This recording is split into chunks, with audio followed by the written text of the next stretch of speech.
Kalau menurut Agung itu perbedaan orang suci dengan orang spiritual itu bagaimana? Bagaimana sih cara menghilangkan rasa takut jika ketemu dengan sosok yang gaib yang serem-serem gitu? Hanuman. Oh, Hanuman. Kalau dari Kayak kera gitu, kera raksasa gitu. kalau dari apa nih tangan saya sih Ya, yang mulai peka tuh karena apa nih meditasi olah apa nih olah energi Olah energi.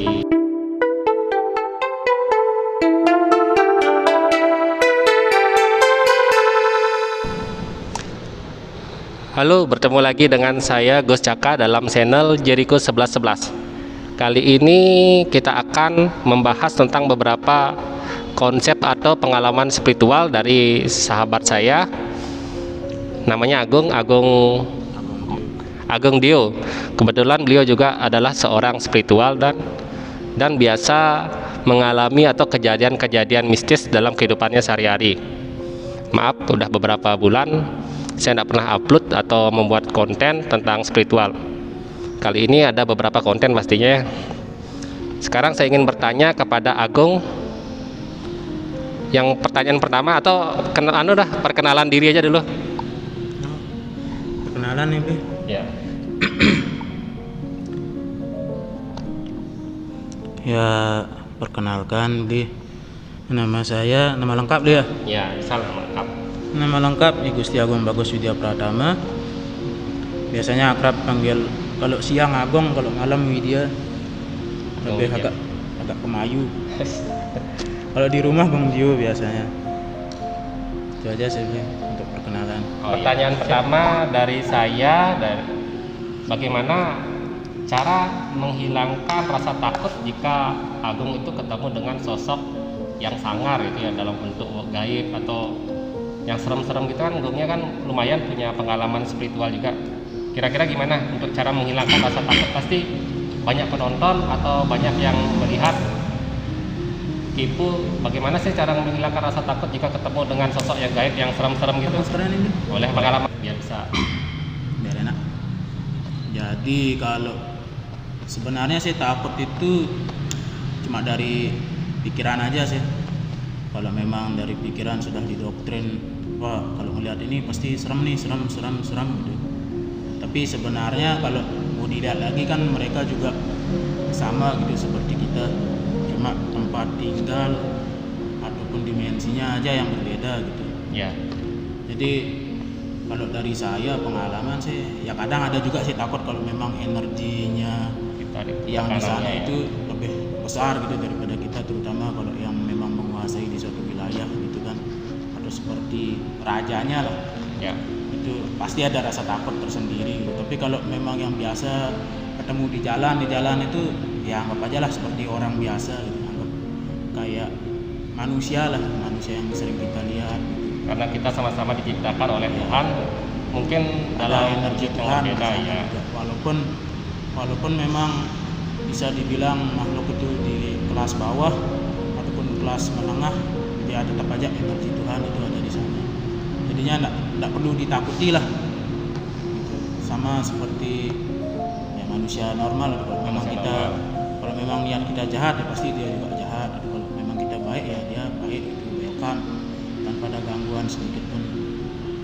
Oke, kalau menurut pengalamannya Agung itu yang paling sering dilihat ataupun istilahnya yang paling serem dah dari pengalaman-pengalaman itu, kira-kira yang wujudnya atau fisiknya itu seperti apa? Yang paling serem beliau. Ya, dua contoh aja. Ya. Ya. Itu di salah satu pura di Suranadi. Ya. Itu memang benar-benar pura lawas banget di apa ya? Majapahit. Pura Majapahit. Ya, pura Majapahit. Oh iya. Itu lumayan ya serem lah di sana. Tekanan energinya berbeda pastinya. Ya, jadi kalau memang benar peka tuh di hari-hari tertentu baru masuk nginjak di wilayah pura itu aja sudah gemeter rasa tanah tuh kalau memang ada hadirnya beliau di sana yang memang menguasai di sana. Itu yang memang paling wow lah. Sama yang di pura apa namanya di Gunung Sari, pura Gunung Agung ya. Ya, Gunung Yang Agung. di Indragila atau Indraloka yang di bawah itu. Ya. Itu di sana lumayan juga tekanan energinya di sana, terutama yang di sumurnya tuh. Yang di sumurnya yang kotak besar itu kan yang ada naganya. Kalau dari wujud gimana? Kalau yang sana sih apa yang di Suranadi itu kayak gini sih, kayak Hanuman. Oh, Hanuman, Kalau dari kayak kera gitu, ya, kera raksasa gitu. kalau dari apa nih tangkapan gini saya sih, Ya. dari sensornya itu ya lumayan lah tinggi, mungkin 3 sampai 4 meter lah mungkin. Memang badan beliau besar kekar gitu. Kalau Anoman itu memang dasarnya warna putih atau warna coklat? Soalnya kan kalau di tokoh-tokoh pewayangan tuh ada yang menyerupai warna putih, ada yang memang warna coklat gitu. Memang sih badannya rata-rata besar kalau wujud Anoman. Kalau yang di sana tuh abu deh. Abu. Ya memang penjaga di area hutan sana. Hampir sama lah kayak yang di Gunung Tengsong, yang di Lawangannya. Nanti mungkin terus pertanyaan yang kedua, mungkin ada yang bertanya bagaimana agar lebih peka untuk merasakan sebuah energi spiritual atau energi gaib. Misalnya ada yang awam atau yang memang belum bisa merasakan energi khusus dari energi gaib tersebut, tekanannya gitu. Agar lebih peka itu kira-kira kita harus bagaimana gitu kalau menurut Agung sendiri? Kalau pengalaman saya sih, saya mulai peka tuh karena apa nih, meditasi olah energi. Ya apa nih, waktu meditasi itu juga apa nih, merasakan energi alam tuh kayak gimana, menyatu sama badan alam ya. Itu jadi kalau memang sudah sinkron sama energi alam tuh ya bisalah cepat kita ngerasain energi getaran ya. Kadang juga kalau memang sudah peka sama energi alam pun, kita pegang pohon, pegang apa tuh pasti dia bisa bicara gitu sama kita, walaupun kita apa nih secara normal pohon tuh nggak bisa bicara kan, tapi kalau memang sudah di ranah namanya spiritual tuh semua benda dapat berkomunikasi. Sip. Terus apa tadi ya? Apa perlu istilahnya mengatur pola makanan seperti vegetarian atau mengurangi konsumsi daging atau kaki empat dan sebagainya? Apa mempengaruhi faktor ini juga merasakan energi batin atau energi gaib gitu? Nah, kalau itu sih kira-kira pengalamannya Agung sendiri. Ya, kalau pengalaman sih saya semua saya makan gitu. Tapi pernah sih pada satu titik saya memang ada rasa bosan untuk makan daging kayak gitu beli. Bukan vegetarian lah maksudnya, karena bosan mengkonsumsi daging. Tapi kalau dari master yang udah saya yang sering cerita sama saya tuh ada tahapan. Kalau untuk ke spiritual tuh pertama nggak boleh makan yang kaki 4, nanti kalau sudah terbiasa baru yang nggak boleh kaki 2, baru ikan nanti setelah vegetarian pun ada bagian-bagian sayur yang nggak boleh gitu, mungkin ada kangkung, bayam atau segala macamnya. Tapi itu sih gini ya, dari kata beliau yang sudah mendalami spiritual itu rata-rata pasti ujung-ujungnya memutih ya. Terus pertanyaan selanjutnya, istilahnya tujuan atau inti kenapa Agung ingin melihat atau mencari keberadaan makhluk-makhluk gaib yang ada di luar dunia kita atau di dimensi lain gitu. Apa tujuan utama? Apakah sekedar kepo atau mencari tahu informasi atau mencari tahu bagaimana sih karakter di dunia atau di alam lain itu? Bagaimana menurut Agung pengalamannya? Kenapa gitu bisa tercebur di dunia spiritual deh? Ya. Awalnya memang nggak ada. Gitu. Ya awalnya memang tak ada banget sih gini untuk spiritual tuh. Ya paling sekedar untuk meditasi apa segala macam tuh memang sudah dari SD deh. Tapi kalau untuk yang mendalaminya tuh, itu saya pertama kali waktu nonton Avatar ya kan. Avatar kan memang tentang roh-roh itu kan kental sekali di ceritanya. Ya, 4 elemen ya. Jadi saya mikir emang benar ya kayak gini. Akhirnya di sana muncullah rasa kepo gitu. Keponya karena kartun itu dah kepo. Akhirnya coba mendalami, bertemu sama juga banyak orang yang memang berkecimpung di dunia spiritual tuh, mengatakan ya itu ada benarnya juga. Akhirnya mantap nih, bisa komunikasi gini, bukan sesama manusia gitu, bisa juga sama manusia di dimensi lain mungkin. Ya. Apakah sama kehidupan mereka gitu sama kita, sementara kan stigma masyarakat umum atau yang awam kan bilang, wah, di dunia sana tuh begini lah, sukanya yang negatif gitu. Tapi setelah mencaburi ke sana ternyata ya nggak jauh beda lah kayak di dunia manusia. Ada pasarnya, mungkin ada yang krisis moneter di sana, ada yang memang rajin ibadah, ada juga yang suka foya-foya, hampir sama lah seperti kita gitu. Oh ya, bedanya cuma dimensi aja, Ya, bedanya kehidupan, dimensi. terus kegiatan-kegiatan mereka juga kan hampir sama gitu. Hampir sama gitu. Sip. Terus sekarang selanjutnya kira-kira tempat atau khusus di mana banyak penghuni gaib itu menurut Agung gimana? Misalnya wisata atau makanan, tapi yang dikhususkan seperti pohon, rumah angker, mungkin kuburan, kayak apa namanya sungai, terus kayak apa namanya ya sumur-sumur tua tuh kira-kira menurut Agung tuh atau pengalamannya Agung sendiri tempat yang khusus yang paling banyak menampung tuh di mana? Di pastinya di kuburan secara umum itu memang banyak. Terus yang paling banyak saya juga di jalan-jalan biasa, jalan-jalan raya gitu.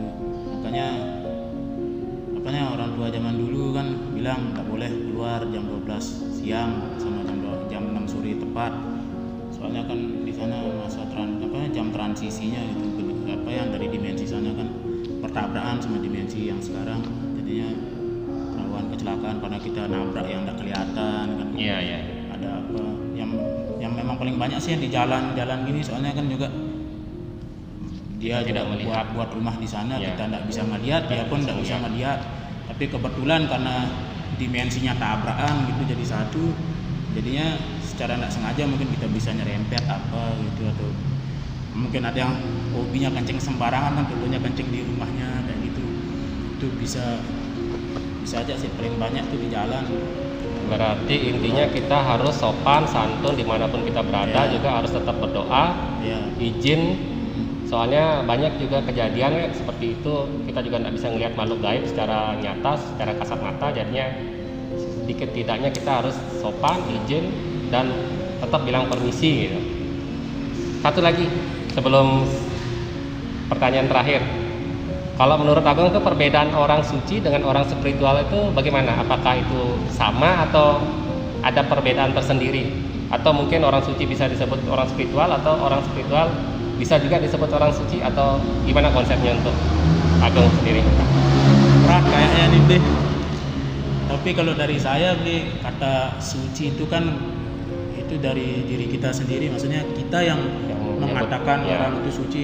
Tapi kadang suci itu belum tentu bersih, Ya. suci itu juga belum tentu suci gitu. Ya, Kadang ada kotornya kan, cuma dari segi pandang perspektif kita sendiri yang bilang, oh ini orang suci. Tapi kalau dari sepengalaman saya, banyak sih orang suci itu lebih cenderung ke agama, sementara kan spiritual itu memang tidak punya gini kan, tidak